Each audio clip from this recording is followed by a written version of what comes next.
I have 4 questions. First one is, brother, please, hard to believe. Please mention your name and one question at a time. Shijil. There are some hard to believe instances in any scriptures. For instance, in Qur'an, like birds dropping stones in a battlefield on the enemy's context like that, which is hard to believe. That's my first question. There's a question that certain things mentioned in the Quran, like birds dropping stones, talking about Surah Fil, chapter number 105. There are many things. For example, Quran says, "Washaqqal qamar." Prophet Muhammad sallallahu alaihi wasallam split the moon into 2. Musa alayhi salam split the sea into 2. These are difficult things. Yes, these are known as miracles. Miracles are those things which a human mind cannot conceive how it happened. For us human beings, to make the moon into 2 is not possible. For us human beings to split the sea into 2 and have a pathway is not possible. So these are known as miracles, which only God can do, you and I cannot do. So it's difficult for us to conceive. The only way for us to testify is to go back into time. Here sitting now, we can't go back 3,000, 4,000 years back and check up whether Musa alayhi salam, Moses, did he split the sea or not. So what we say, these are miracles which doesn't allow us to go back in time. But there are many things which Quran has said, which has come true today.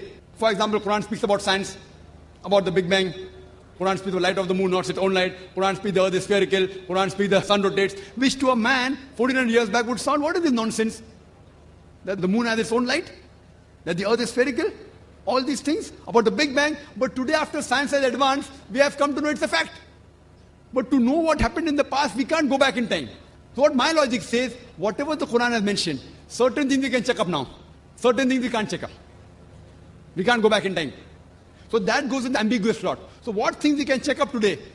Out of those things, whatever we can check up, so 80% things we can check up.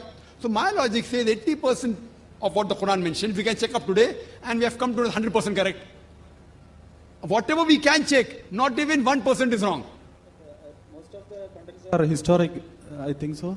Yes, that's what I'm telling you, brother. Historic. For you to say that thing didn't happen, you can only prove by going back in time. If the Quran says Prophet Moses split the sea, you can't prove that he didn't split. Neither can you prove he split. But we can't go back in time. Can we go back 3,000, 4,000 years back? Can we go? We can't. So what we say logically, this may have happened, may not have happened. May have happened, may not have happened. The birds may have dropped stone, may not have dropped stone. Correct?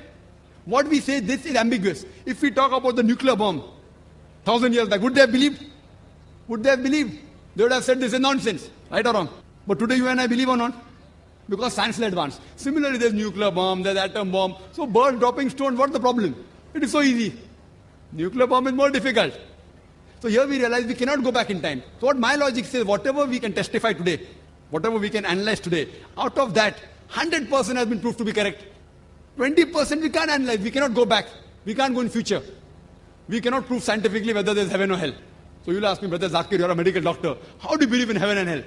I said that goes in the 20% ambiguous slot. So my logic says when 80%, what we can check today of the Quran, has been 100% to be correct.